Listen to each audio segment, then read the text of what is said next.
Free ಇದೆಯಾ ಅಂತ ಯಾಕೆ ಮಾವ ಕೇಳಿದೆ, ನಿನಗೇನಾದರೂ ಪ್ಲ್ಯಾನ್ಸ್ ಇದೆಯಾ ಅಂತ ಕೇಳಿದ್ಲು ಸುರಭಿ. ಅಂದರೆ ನಾಳೆ ರಜೆ ಅಲ್ವಾ, ನನಗೆ ಆಫೀಸ್ನಲ್ಲಿ ಏನು ಕೆಲಸ ಇಲ್ಲ, ಹಾಗಾಗಿ ನಾವಿಬ್ಬರು ಎಲ್ಲಾದರೂ ಹೋಗೋಣವಾ ಅಂತ ಕೇಳಿದೆ ಅಷ್ಟೇ.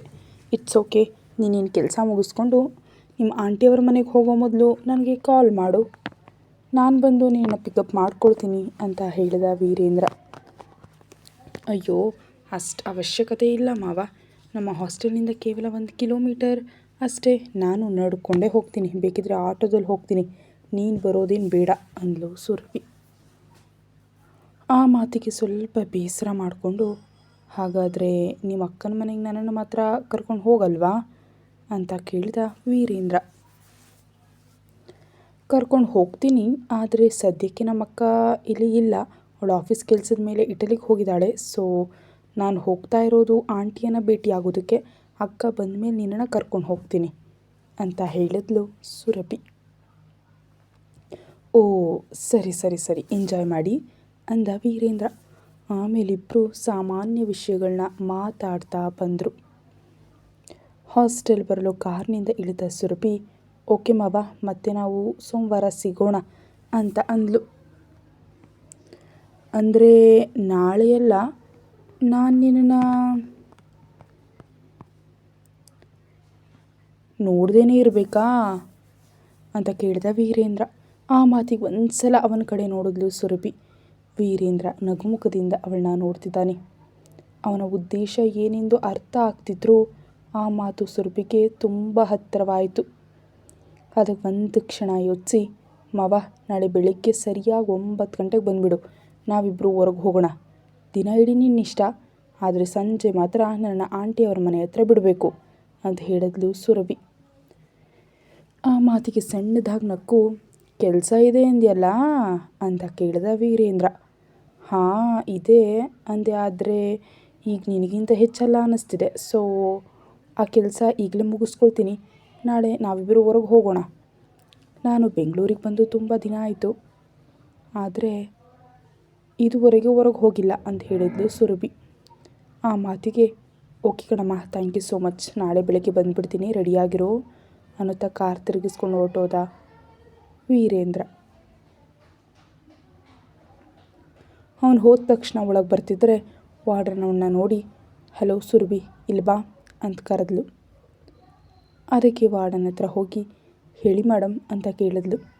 ಅವನು ಯಾರಮ್ಮ, ಪ್ರತಿದಿನ ಬಂದು ನಿನ್ನ ಡ್ರಾಪ್ ಮಾಡ್ತಿದ್ದಾನೆ ಅಂತ ಕೇಳಿದ್ಲು ವಾರ್ಡನ್. ಅವನು ನಮ್ಮ ಕಸಿನ್ ಮೇಡಮ್ ಅಂತ ಹೇಳಿದ್ಲು ಸುರಭಿ. ಅವನು ಹೀಗೆ ಬರ್ತಿರೋದು ನಿಮ್ಮ ಪೋಷಕರಿಗೆ ಗೊತ್ತಿದೆಯಾ ಅಂತ ವಾರ್ಡನ್ ಕೇಳಿದ ಕೂಡಲೇ ಸೀರಿಯಸ್ ಆಗಿ ಅವಳ ಕಡೆ ನೋಡಿದ್ಲು ಸುರಭಿ. ಏನಿಲ್ಲ, ವಯಸ್ಸಿನಲ್ಲಿರೋ ಮಕ್ಕಳಲ್ವಾ, ನಮ್ಮ ಜಾಗೃತಿಯಲ್ಲಿ ನಾವಿರಬೇಕು. ಅವನ ವಿವರಗಳು ಮತ್ತು ಅವನ ಗುರುತಿನ ಚೀಟಿಯ ಫೋಟೋ ಪ್ರತಿಯನ್ನು ನಾಳೆ ನನಗೆ ತಂದು ಕೊಡು, ನಿನ್ನ ಸುರಕ್ಷತೆಗಾಗಿ ಹೇಳ್ತಿದ್ದೀನಿ, ಮತ್ತು ಹೀಗೆ ಪೋಷಕರಿಂದ ದೂರ ಬಂದು ಓದ್ತಿರುವಾಗ ಇವುಗಳೆಲ್ಲ ಸರಿಯಲ್ಲ, ಹಾಗಾಗಿ ಸ್ವಲ್ಪ ನೋಡ್ಕೊ ಅಂತ ಹೇಳಿದ್ಲು ವಾರ್ಡನ್. ಆ ಮಾತು ಅವಳಿಗೆ ಇಷ್ಟ ಆಗದಿದ್ದರೂ ಅನಿವಾರ್ಯವಾಗಿ ಓಕೆ ಮೇಡಮ್ ಅಂತ ಅಲ್ಲಿಂದ ಹೊರಟು ಹೋದ್ಲು ಸುರಭಿ. ಅವಳನ್ನ ಸ್ವಲ್ಪ ಹೊತ್ತು ನೋಡಿದ ವಾರ್ಡನ್ ಕೂಡಲೇ ಮೌನಿತಾ ಅವರಿಗೆ ಕಾಲ್ ಮಾಡಿದ್ಲು. ಮೌನಿತಾ ಫೋನ್ ಎತ್ತಿದ ತಕ್ಷಣ, ಮೇಡಮ್, ದಿನ ಒಬ್ಬ ಹುಡುಗ ಬಂದು ನಿಮ್ಮ ಮಗಳನ್ನು ಡ್ರಾಪ್ ಮಾಡಿ ಹೋಗ್ತಿದ್ದಾನೆ, ನೋಡ್ತಿದ್ರೆ ಇಬ್ಬರ ನಡುವೆ ಹತ್ತಿರದ ಸಂಬಂಧ ಇರುವಂತಿದೆ, ನಿಮ್ಮ ಮಗಳನ್ನ ಕೇಳಿದ್ರೆ ಅವನು ನನ್ನ ಕಸಿನ್ ಅಂತ ಹೇಳ್ತಿದ್ದಾಳೆ ಅಂತ ಹೇಳಿದ್ಲು ವಾರ್ಡನ್. ಓಕೆ, ಅವಳ ವಿಷಯ ನಾನು ನೋಡ್ಕೊಳ್ತೀನಿ, ನೀವು ಮಾತ್ರ ಗಮನಿಸಲೇ ಇರಿ, ಮತ್ತು ನಮ್ಮ ಮಗಳನ್ನು ಡ್ರಾಪ್ ಮಾಡುವವನು ಹೇಗಿರ್ತಾನೋ ನಾಳೆ ಒಂದು ಸಲ ಫೋಟೋ ತೆಗೆದು ಕಳಿಸಿ ಅಂತ ಹೇಳಿದ್ಲು ಮೌನಿತಾ. ಓಕೆ ಮೇಡಮ್, ನಾನು ಈಗಾಗಲೇ ಆ ಹುಡುಗನ ಫೋಟೋ ಕೇಳಿದ್ದೀನಿ, ನಾಳೆ ಕೊಡ್ತೀನಿ ಅಂತ ಹೇಳಿದಾಳೆ ರಂಜನಿ, ಅದು ನನ್ನ ಹತ್ರ ಬಂದ ತಕ್ಷಣ ನಿಮಗೆ ಕಳಿಸ್ತೀನಿ ಅಂತ ಫೋನ್ ಇಟ್ಲು ವಾರ್ಡನ್. ಕಟ್ಟಾದ ಫೋನ್ ಪಕ್ಕಕ್ಕೆಸ್ತಾ ಮೌನಿತಾ ಆಲೋಚನೆಯಲ್ಲೇ ಮುಳುಗಿದ್ಲು. ಈ ಸುರಭಿ ಯಾರ ಜೊತೆಗೂ ಅಷ್ಟು ಬೇಗ ಬೆರೆಯೋದಿಲ್ಲ, ಗಂಡಸರಿಂದ ತುಂಬ ದೂರನೇ ಇರ್ತಾಳೆ, ಹಾಗಿರುವಾಗ ಅವಳನ್ನ ದಿನ ಒಬ್ಬ ವ್ಯಕ್ತಿ ಡ್ರಾಪ್ ಮಾಡ್ತಿದ್ದಾನೆ ಅಂದರೆ ಅವನು ಯಾರಾಗಿರಬಹುದು? ಸುರಭಿ ಅವನಿಗೆ ಹೇಗೆ ಹತ್ತಿರ ಆದಳು? ಒಂದು ವೇಳೆ ಅವಳು ಪ್ರೀತಿಯಲ್ಲಿದ್ದಾಳಾ? ಹಾಗಂದ್ಕೊಳ್ಳೋದಕ್ಕೆ ಅವಳಿಗೆ ಕೇವಲ 19 ವರ್ಷ, ಪ್ರಪಂಚವೇ ಸರಿಯಾಗಿ ತಿಳಿಯೋದು, ಇದುವರೆಗೆ ಸ್ಕೂಲ್, ಓದು, ಫ್ಯಾಮಿಲಿ ಬಿಟ್ಟರೆ ಅವಳಿಗೆ ಬೇರೆ ವಿಚಾರನೇ ಇರಲಿಲ್ಲ. ಹಾಗಿರುವಾಗ ಪ್ರೀತಿ ಅಂದರೆ ಅದು ನಿಜ ಅಲ್ಲ, ಕೇವಲ ಆಕರ್ಷಣೆ ಇರಬಹುದು. ಈ ಆಕರ್ಷಣೆಯಿಂದ ಅವಳನ್ನ ಹೊರಗೆ ತರೋದು ಹೇಗೆ? ಅಸಲು ಇವನ್ಯಾರು? ಯಾಕೆ ಸುರಭಿ ಹಿಂದೆ ತಿರುಗ್ತಿದ್ದಾನೆ ಅಂತ ಸ್ವಲ್ಪ ಹೊತ್ತು ಯೋಚಿಸಿದ ಮೌನಿತಾ ಕೂಡಲೇ ಮೊಬೈಲ್ ತೆಗೆದು ಒಬ್ಬ ವ್ಯಕ್ತಿಗೆ ಫೋನ್ ಮಾಡ್ದ.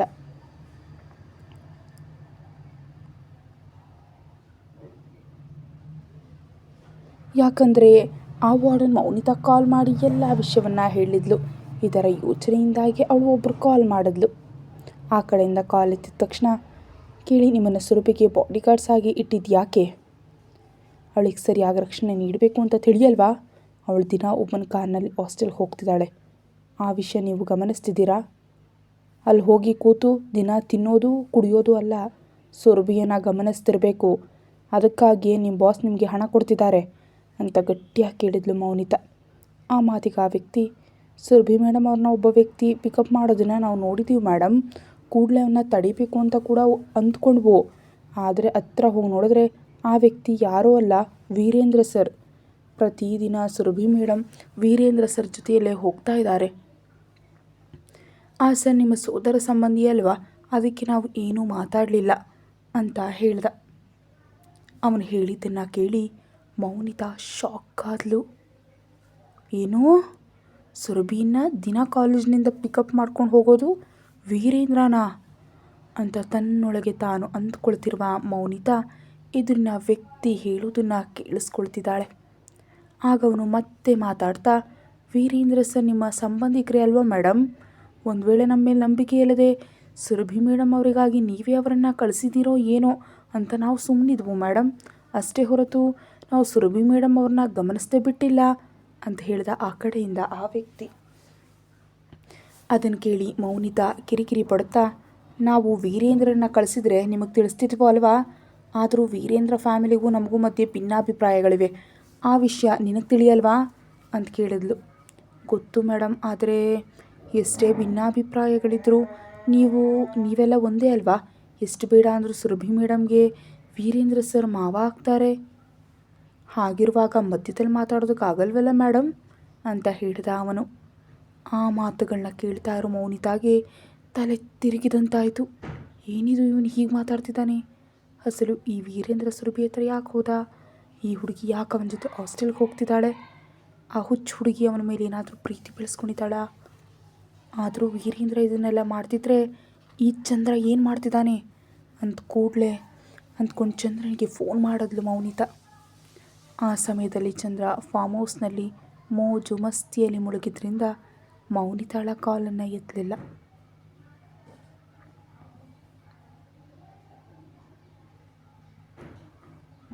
ಅದಕ್ಕೆ ಬೇಸರದಿಂದ ಫೋನ್ ಸೋಫಾದಲ್ಲಿ ಎಸೆದು ಅವಳು ಏನು ಮಾಡಬೇಕಂತ ಯೋಚಿಸ್ತಿರುವಾಗ ಅಷ್ಟರಲ್ಲಿಗೆ ಬಂದ ಅವಳ ಮಗ ವಿರಾಜ್. ಬರುತ್ತಲೇ ಎದುರಿಗಿದ್ದ ತಾಯಿಯನ್ನು ನೋಡಿ, ಹಾಯ್ ಮಮ್ಮಿ, ನೀವ್ಯಾಕಿನ್ನೂ ಇಲ್ಲೇ ಇದ್ದೀರಾ ಅಂತ ಕೇಳ್ದ. ಈಗಾಗಲೇ ಸಿಟ್ಟಿನಲ್ಲಿದ್ದ ಮೌನಿತಾ, ಇಲ್ಲಿಲ್ಲದೆ ಇನ್ನೆಲ್ಲಿ ಇರಬೇಕೋ ಅಂತ ಕೇಳಿದ್ಲು. ನೀವು ಯಾವತ್ತೂ ಇಷ್ಟು ದಿನ ಮನೆಯಲ್ಲಿ ಇರಲ್ವಲ್ಲ? 4 ದಿನ ಇಲ್ಲಿ 4 ದಿನ ಮುಂಬೈನಲ್ಲಿ ಇರ್ತೀರಲ್ಲ, ಈ ಸಲ ತುಂಬ ದಿನ ಇಲ್ಲೇ ಇದ್ದೀರಾ ಅನ್ನಿಸ್ತು, ಅದಕ್ಕೆ ಕೇಳಿದೆ ಅಂತ ಹೆಗಲು ಕುಣಿಸ್ದ ವಿರಾಜ್. ಆ ಮಾತು ಅವಳಿಗೆ ಎಲ್ಲಿಯೋ ಚುಚ್ಚಿದಂತಾಗಿ ಸ್ವಲ್ಪ ತಡಬಡಾಯಿಸಿದ್ಲು. ಆದರೂ ಕೂಡಲೇ ಸುಧಾರಿಸ್ಕೊಂಡು, ನನಗಿಷ್ಟ ಆದರೆ ಹೋಗ್ತೀನಿ, ಇಷ್ಟ ಆಗದಿದ್ದರೆ ಇಲ್ಲೇ ಇರ್ತೀನಿ, ಅದರ ಬಗ್ಗೆ ನೀನು ಕೇಳೋ ಅವಶ್ಯಕತೆ ಇಲ್ಲ. ಅಷ್ಟಕ್ಕೂ ನೀನು ಎಲ್ಲಿಂದ ಬರ್ತಿದ್ಯಾ ಅಂತ ಕೇಳಿದ್ಲು ಮೌನಿತಾ. ನಾನು ಎಲ್ಲಿಂದ ಬರ್ತೀನಿ ಮಮ್ಮಿ, ಕಾಲೇಜ್ನಿಂದ ಬರ್ತಿದ್ದೀನಿ ಅಂತ ಹೇಳ್ದ ವಿರಾಜ್. ನೀನು ಕಾಲೇಜ್ ಮುಗಿಯೋದು 2 ಗಂಟೆಗೆ, ಈಗ ಸಮಯ 7 ಆಗ್ತಿದೆ. ಇಲ್ಲಿಯವರೆಗೆ ಏನು ಕೆಲಸ ನಿನಗೆ ಕಾಲೇಜ್ನಲ್ಲಿ ಅಂತ ಕೇಳಿದ್ಲು ಮೌನಿತಾ. ಅದೇನು ಮಮ್ಮಿ, ಎಂದೂ ಇಲ್ಲದವಳು ಈ ದಿನ ಹೀಗೆ ಕೇಳ್ತಿದ್ಯಾ? ಕಾಲೇಜ್ ಅಂದರೆ ಕಾಲೇಜಿಗೆ ಮಾತ್ರ ಹೋಗ್ತೀವ, ಫ್ರೆಂಡ್ಸ್ ಜೊತೆ ಮಾತಾಡ್ತಾ ತಡ ಆಯಿತು. ಕೇವಲ 7 ಗಂಟೆಗೆ ಬಂದರೆ ಹೀಗಂತೀಯಾ? ಲೇಟಾಗಿ ಬಂದರೆ ಇನ್ನೇನಂತೀಯೋ ಅಂತ ಅಂದ ವಿರಾಜ್. 7 ಗಂಟೆಯವರೆಗೆ ಲೇಟ್ ಅಲ್ವಾ?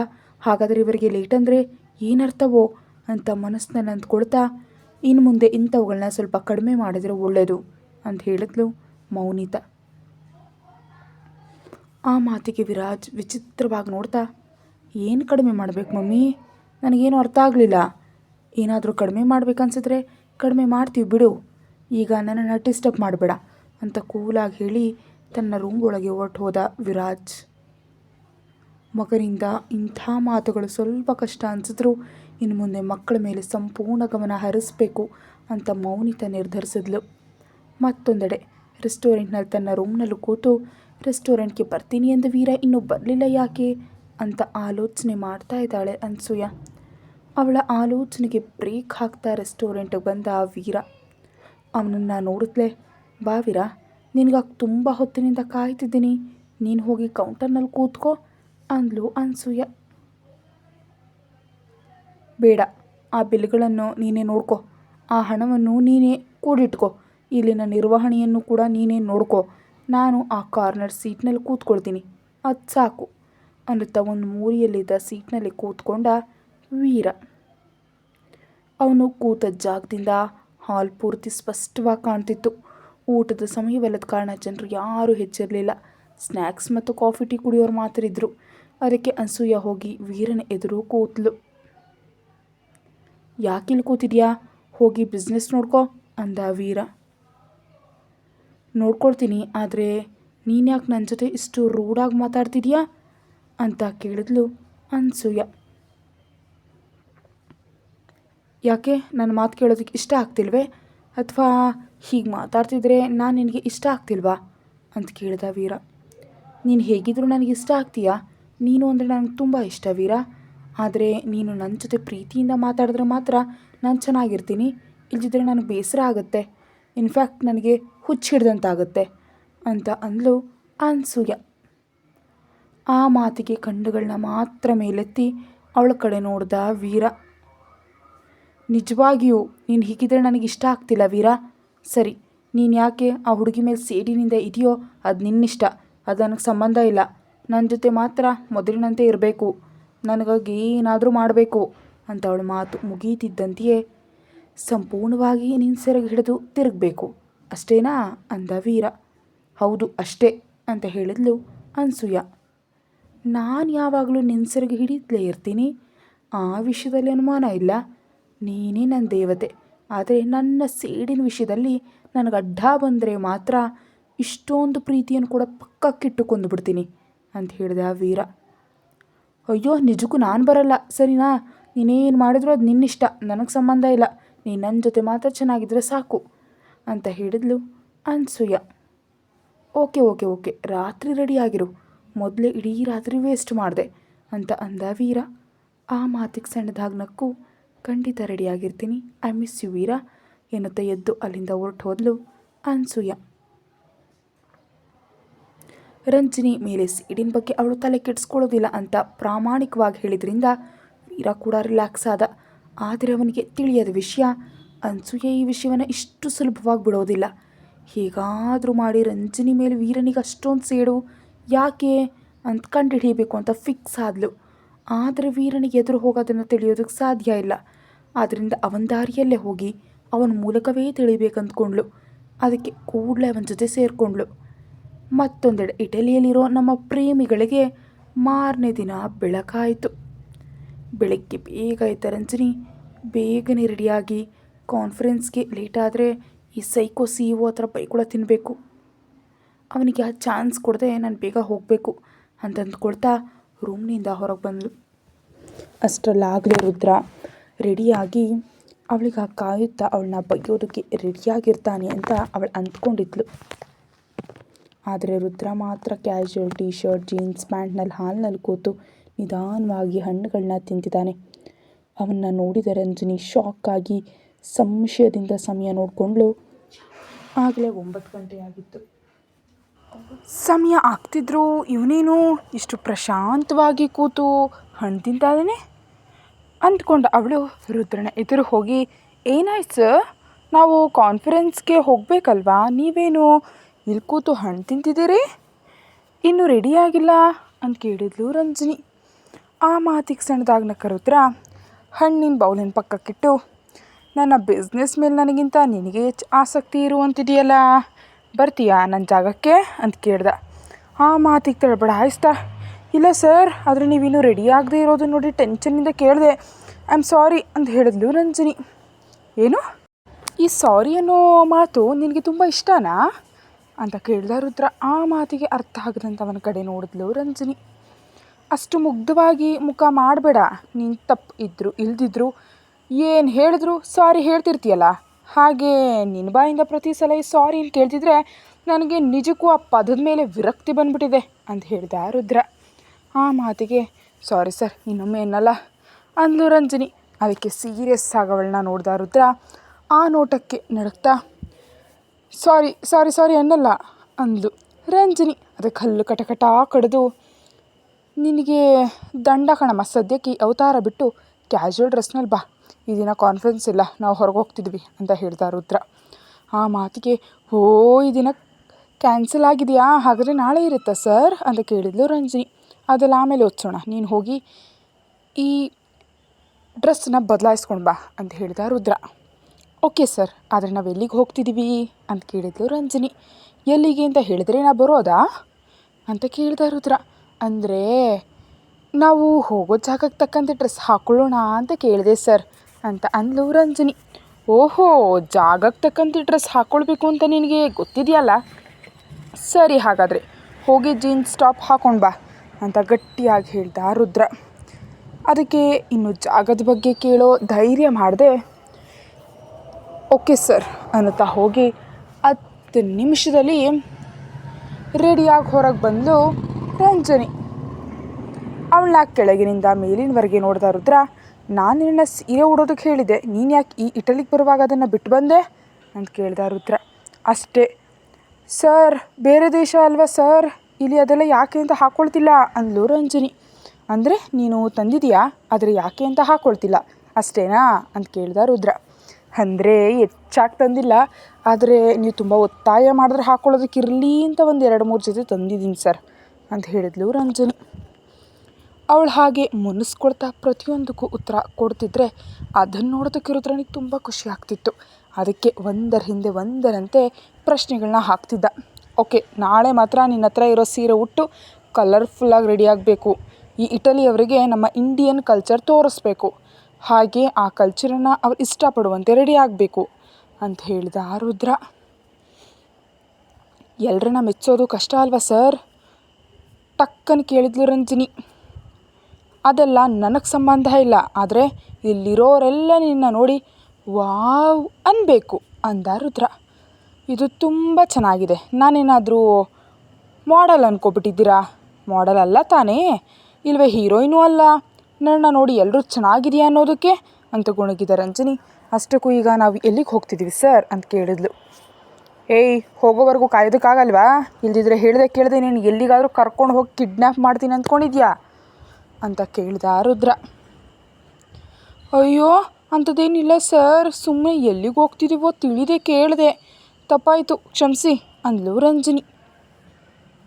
ಅವಳ ಮಾತುಗಳನ್ನ ಕೇಳಿ ನೇರವಾಗಿ ನೋಡ್ತಾ, ನಿನ್ನ ಹತ್ರ ತುಂಬ ಅವತಾರಗಳಿವೆ, ಸ್ವಲ್ಪ ಕಡಿಮೆ ಮಾಡಿಕೊಂಡ್ರೆ ಒಳ್ಳೆಯದು, ನಡಿ ಮೊದಲು ಟಿಫಿನ್ ಮಾಡೋಣ ಅನ್ನುತ್ತಾ ರೂಮ್ನಿಂದ ಹೊರಗೆ ಬಂದ ರುದ್ರ. ಅವನ ಹಿಂದೆ ಬಂದ ರಂಜನಿ ರೂಮ್ ಡೋರ್ ಲಾಕ್ ಮಾಡಿ ಆಕ್ಸೆಸ್ ಕಾರ್ಡನ್ನು ರುದ್ರನಿಗೆ ಕೊಡೋದಕ್ಕೆ ಹೋದ್ಲು. ಈ ಕಾರ್ಡ್ ಕೂಡ ನಿನಗೆ ಹೊರೋದಕ್ಕಾಗಲ್ವಾ ಅಂತ ಕೇಳ್ದ ರುದ್ರ.